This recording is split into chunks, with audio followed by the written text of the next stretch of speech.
Good morning, and it is a good morning. It's 10:06 down here, 11:06 up there. Why am I so early? What happened? Something wrong? No, everything's cool. What happened was two things. One, last night I read an article about the Republicans being completely pissed off about the interest cut because they wanted it to be used for political reasons. They think it's being used for political reasons. They didn't get a chance to do it, and they're pissed off. They're saying that they should have waited till after the election. Well, if they waited for after the election because they're confident they're going to win, which I'm not sure about. It's a kind of toss-up, I think, right now. But anyhow, they were confident they're going to win, and they said this, that, and the other thing. And why'd you do it? Well, because the holiday season is rapidly approaching, and this will help boost retail sales, help boost the economy prior to Christmas. Now, if it does it before the election, so be it. That's life, okay? That's just the thing. The election isn't everything in this world, okay? People need to be taken care of, and they need money for the holidays, all right? That's number one. Number two, this morning. I'm sitting there in the living. My wife went away this morning for a couple of days, and so I'm watching CNN this morning on the international version of it, and they start talking about how Trump is starting to blame Jewish people if he loses. He says the Jewish people have to accept some of the blame if he loses the election. Well, everybody's got to accept. Every Republican has to accept some of the blame if he loses the election. But what fascinated me was the similarity between this and Hitler. Now, in the 1930s, when Hitler started to come to power, I forget the year, so I say 1930s, he blamed the Jews for everything. He blamed the Jews for the loss of World War I, the downfall of their economy, their prestige, and everything else. It was the Jews' fault. And with that, because Jews read, intellectuals. So that brought about not only the persecution of Jews, but the so-called burning of the books. Okay? Now, you got Florida, which is the burning of the book state, with Mr. DeSantis down there, that if he wins re-election again after this election, or if he's still around after this election, somebody should start seriously looking about putting him in a jail cell, okay? For whatever reasons, just because they don't like him. Lock the son of a bitch up because he's an extremely dangerous neo-Nazi, I think, all right? But the other part of it is, he's preparing to lose, and he's looking for people to blame. This is Donald Trump. Loomer, the lady that we talked about earlier in the week, is a Nazi, is a fascist, and maybe that's where that statement is coming from. But rather than getting the Jews to come out and vote for him and to support him, I think he's done the opposite. I think he's come out and what's the term I want to use? I think that's just a devastating blow to his campaign. I think that was just another example of how he doesn't think before he speaks. He lets other people influence him, which is surprising considering he is such a narcissist that he allows anybody to speak for him. But I don't think this is going to help him. I think this is going to hurt him, saying things like that. That the Jews, if he loses, it's the Jewish people's fault. Because the Jews know the Holocaust better than you and I do. They know about Hitler better than you and I do. Okay? And I know a lot. Okay? But not as lot as a true historian would. But I know, for an average person, I know a lot about that. Because I was born in that sort of era, and that's when I wanted to learn things,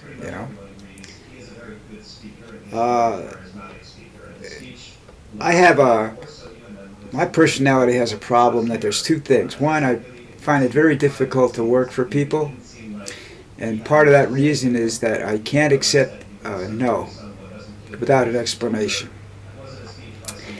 Sometimes I don't like the explanation, but the explanation gives me an opportunity to, one, defend myself, and two, to argue against it, which I guess is the same thing as defending oneself. Now, when you say things like the Jews are going to cause me to lose, if I lose the election, it's going to be the Jewish people's fault. I mean, that's two things. One, that's a shot across the bow of, I have to think about that for a second, a shot across the bow of Kamala Harris's husband and whatnot is the Jewish faith, and the Jewish faith. Okay, he's taking on the Jews. Now, I am not really happy with what's going on in Gaza and over there with the Jewish people, the Jewish soldiers. I believe Kamala is right saying that the Jewish people have a right to defend themselves. I don't think we have to supply them with that right. Okay, I think that we can limit the amount of firepower they have. They have nuclear weapons. They're an independent nation.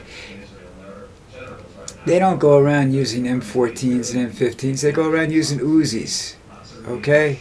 Uzis are a big gun manufacturer. It has been for years, and it's a very successful weapon, similar to the Kalashnikov. Americans tend to make weapons too complicated. The Kalashnikov and the Uzi are simplified weapons. They don't jam. They take sand. You know, Americans make weapons to fire in a range environment or something. I don't know what the problem was, because one of the best weapons I ever fired was an M14. It had accuracy. It had the ability to rapid fire. It could go through vests. It was a nice round. Everything about it. The closest they've come to it is an M4, I think, but I haven't fired it, so I don't know. All right, let's move on. The single most destructive thing that Trump has said is that I believe that he's starting to accuse the Jews because he thinks he's going to lose. I don't think he's as confident as he was. He's already looking for excuses. You know, he's going to blame voter fraud. He's starting about voter fraud already. It's going to, you know, that's the reason that he's going to lose. It might be the reason he wins, but I don't think it's going to be the reason he loses. Because I think there's enough people out there that hate his guts that will, and he's not bringing forward. They're not bringing forward any great proposals, you know, to the economy or anything like that. People just say, well, the economy was better. Depends on where you were in the level of economy, whether it was better or not. Okay? If you were what used to be called middle class, which is now sort of upper lower class, or even if you're to upper middle class, if you were in that almost elite status, then the economy was good for you. If you were in the 1%, the economy was fucking fantastic for you, because that's the way Trump made it. Okay, but if you're in the lower half of the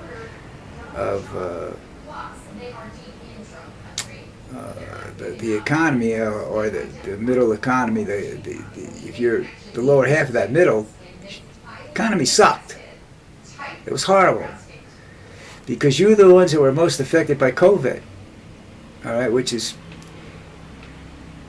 something more than he is. He is responsible for what happened at this time, but he is, the presidents are responsible for what happened. All the presidents never prepared for anything like this.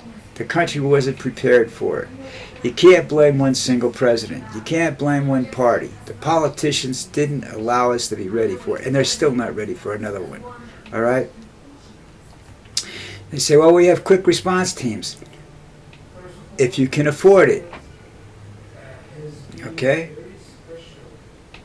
Now, let's get out of that part of the world. Let's talk the climate a little bit, okay? They're finding out that the so-called doomsday iceberg is a little worse shape than they thought it was. You know, the whole world is in a lot worse shape than we think it is, all right?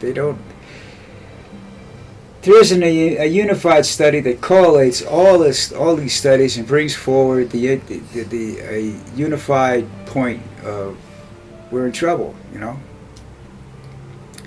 But if you think that it's all bullshit, why is Musk building spaceships? Why is Bezos building spaceships?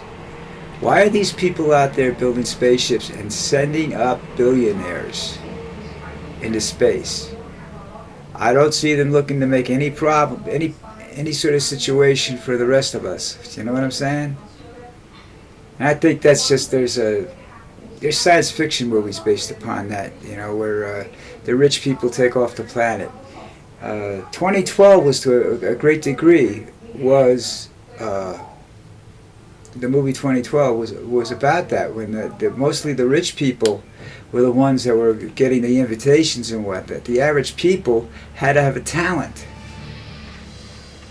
You know, what was that talent? Was it literature? Was it highly skilled mechanics? Was it entrepreneurship? Whatever it was, they had to have a talent. But the average person that works for a living wasn't coming along. Not a lot of them, only a few. The rest were all billionaires, because they had to pay for it somehow, right? Space travel is not cheap. Survival is not going to be cheap, okay? You watch the Mad Max movies and stuff like that, and they say, well, that couldn't happen. Of course it could happen. You take people that are poor and you start starving these people, they're going to kill you. All right? Elites are going to be able to form protection. Doesn't mean they're going to be sane. I hate Fridays when they're like this one, you know? What else can I talk about? Okay, the Pats lost the game to the Jets, to Aaron Rodgers. Rodgers finally won a game. The Jets finally won a game in 8 years or something like that against the Pats. Big deal.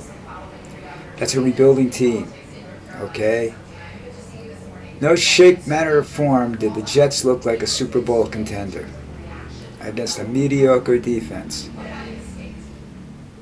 Aaron Rodgers has lost a lot of his skill and his perception and his game-winning ability. And he doesn't have the talent that the Packers always had. The Packers always protected him. They always had a great offensive line. The Jets don't have a great offensive line. Packers always had a great defense. The Jets have a above-average defense, at best. So, you know, they talk about Aaron Rodgers.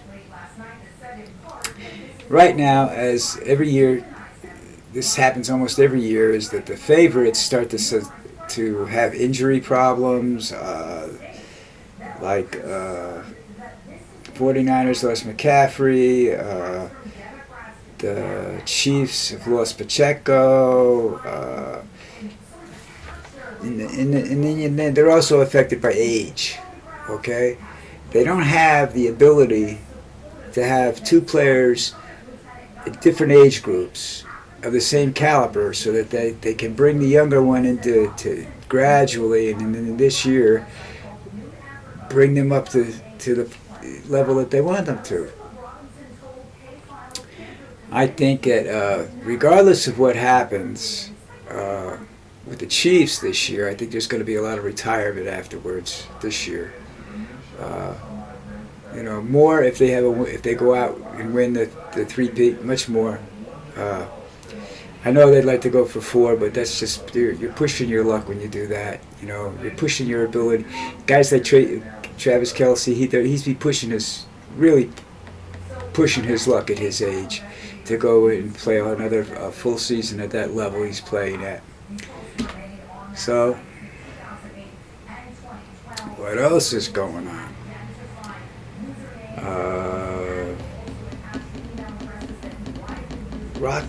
Classic rock and roll musicians are passing away, coming down with injuries that prevents them from playing, which, you know, look, I'll give you an example why I don't go. I have a personal example, and I'll give you an example of a member of my family. I had never seen B.B. King, And shortly before I left, I think he was in his 80s at the time, 81 or 82, and before I left the United States to come down here, which was 14 years ago, I went and saw B.B. King. He didn't sing that much. He talked a lot. He was there for about 40 minutes, and I think I had 5 minutes of actual music. And like my wife was with me, and I was trying to teach her about him, and he just was horrible. It wasn't worth the money to pay to see him. I mean, yeah, you got to see a music legend, and people that love him, you know, that worshipped him for a long time, loved that concert. I didn't like that concert. Okay, I was watching it. I didn't enjoy it. It was okay. I mean, I appreciated the fact that I was able to see him finally, you know, and I enjoyed that. But you know, I don't need to hear him talk. I paid to listen to him, hear him sing. Okay, that's one. The next one was Sinatra is like on one of his final tour or his final tour or something like that. And he's coming to the Garden, and I said to my mom, and this was an expensive ticket. I said to my mom, "Do you want to go see him?" I said, "I'll get you tickets to go see him." I had somebody I knew who could get me the tickets. All right, good seats, not bad seats. My mother said, "No." She said, "I've loved Sinatra for so many years." My mom was late 70s at the time, I think about my age. And she said to me, she says, "No, but thank you very much. I appreciate it." I said, "But I don't want to go see somebody now. I want to remember him the way he was. I don't want to see him up there with his voice cracking and whatnot," which it did. You know, and I said, "I understand perfectly," because I was a big Sinatra fan too, and I wasn't going to pay to see that. You know, but my mom had never really been at a concert. She did get to see him before he died, I believe, but somebody else paid for the ticket, and she wasn't very happy. Well, she was happy, but, you know, it was just one of those things, you know, you get to see people, but it's not what you wanted to think. All right, look, I'm done early, and I hope somebody sees this thing today. But we got to do something to stop Trump. I mean, permanently. This is ridiculous. I'm not gonna have to go back to the United States to fight in a war against fascism. So let's do something, okay? All right. Have a good day. I'll talk to you tomorrow.